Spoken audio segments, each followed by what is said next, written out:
Boxing Truth here, back with another video. Make sure to smash that like button, like, subscribe, all that good stuff. I've been away, but your boy is back. About to go in on a little G. The end of Gennady Golovkin is almost upon us.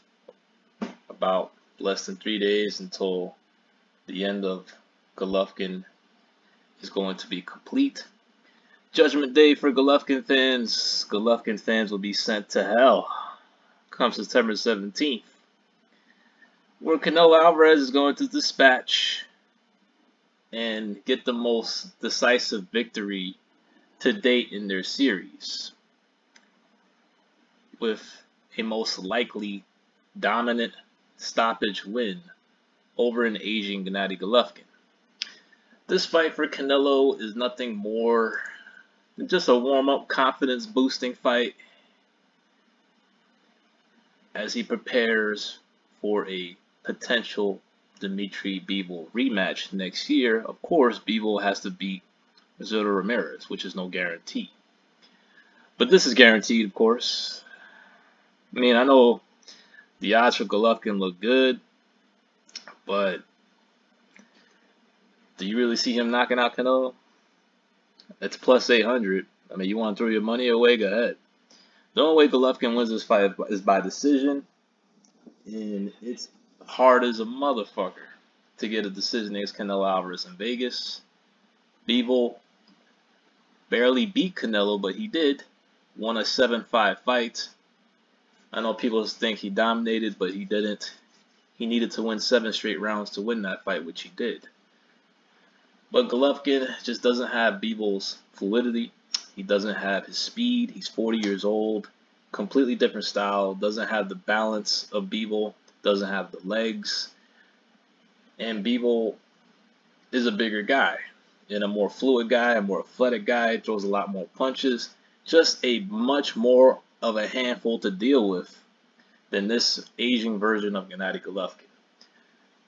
Golovkin's best chance to beat Canelo was 5 years ago when they first fought. Golovkin was still relatively fresh, was undefeated, but was, he had a, built-up resume, not many great wins, still no elite wins on the resume. Every time Golovkin stepped up, fighters went the distance. But if Golovkin could have beat him 5 years ago, and the first fight was the closest fight of all of them, and I still don't feel Golovkin won that fight. You can argue it was a draw. You can argue it was close. But Golovkin was, in that fight, he wasn't effective enough with his punches. Not many big shots landed. In the second fight, he had a good little surge at the end, but got his ass whooped. The first 9 rounds of that fight, took a beating. Was practically dominated for a majority of that fight, up until maybe the last 2 rounds, but it was too little too late.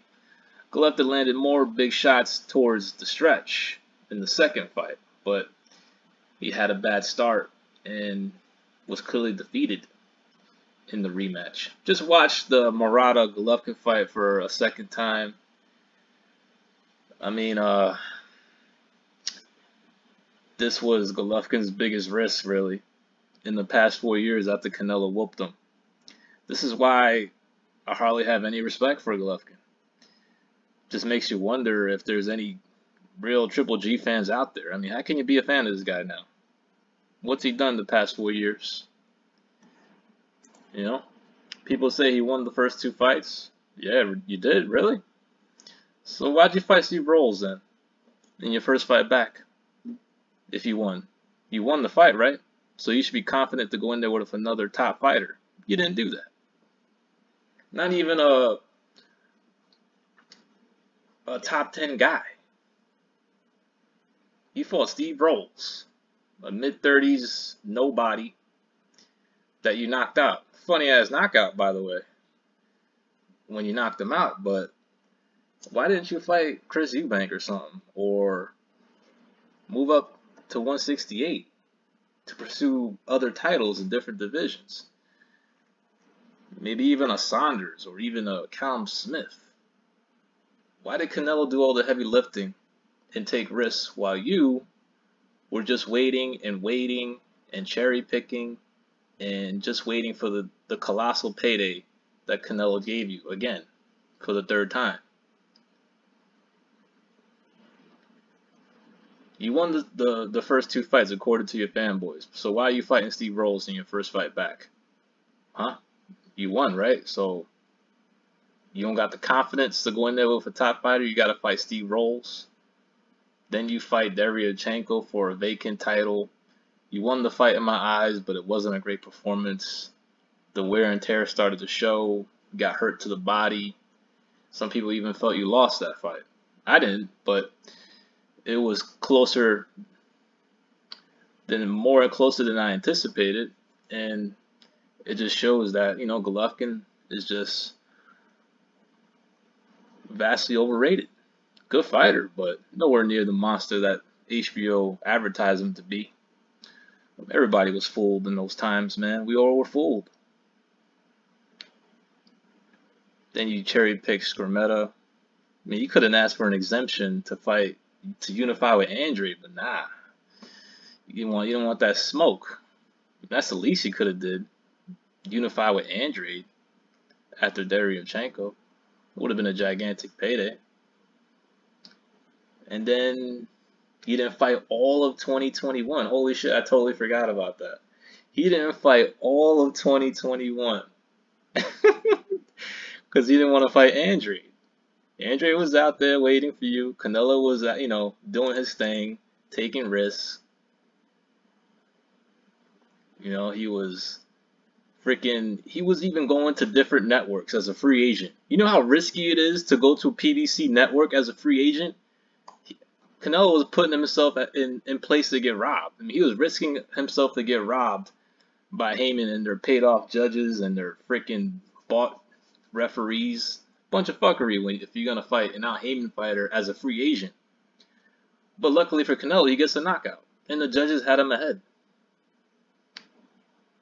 You know, fights Kovalev, unifies with Jacobs, destroys an undefeated Callum Smith, which would have not been an easy fight for Golovkin. Takes Saunders 0, destroys Plant when he was the A side, had to go to his network to get the fight done. So Canelo's showing he's a true champion and pretty much proving indirectly to you guys that believe Golovkin won that he truly won both of those fights. You know, if Golovkin truly did win, wouldn't Golovkin's aftermath of those fights not look like this if he truly won? Wouldn't it look like Canelo's? You know, jumping divisions, unifying, taking undefeated records. But no, Golovkin is, you know, he's fighting Steve Rolls and Skrmetas and cherry picking a gifted champion of Murata who didn't fight for 3 years. This guy didn't fight for 3 fucking years prior to that fight. And he gave Golovkin a very tough fight. Golovkin was looking slow. He was looking, the stamina was looking weak. The gas tank was not looking strong. Luckily, he lands that big right hand in the 6th round. It changes the fight. I think it broke Murata's jaw. Without that punch, who knows what would have happened in that fight? My man didn't fight for 3 years. You know what can happen to your body if you don't fight for 3 years? Your hands get soft. Your nose gets soft. It has changes on your body, man. So that's Golovkin's run. Life and death struggles with Deryochenko. An inactive Murata who had fought in 3 years. And now Golovkin is about to get ended with a vicious beatdown. And Canelo, it was a wake-up call. He was feeling himself, feeling invincible. Took Bevo lightly, in my opinion. Took him a little too lightly. And this is the wake-up call Canelo needed to be to come back to earth. Work on the things that got him there in the first place, and not just that walk you down bully type style that he was displaying his past few fights. I expect everything in this fight from Canelo. I expect an aggressive Canelo, head movement, feints, not just going, not just walking him down, but using skill, using his superiority. And this is going to be Golovkin's last fight. I mean, Golovkin knew he lost that second fight. That's why he did this. He knew his ability was weakening, especially after that whooping he took in the second fight. So he had to take it easy. Age, inactivity, and also lacking of confidence is why Golovkin had this weak-ass run in the aftermath of that second fight. And now he's got his little payday. He's got his money fight. He can retire into the sunset even after Canelo knocks his ass out. And that's what he's going to be known for. That's Golovkin's legacy. Losing to Canelo. Oh, man. Feel sorry for Golovkin fans. Judgment Day. It's over for you guys. But he won twice, though, right? This is Boxing Truth. I'm out.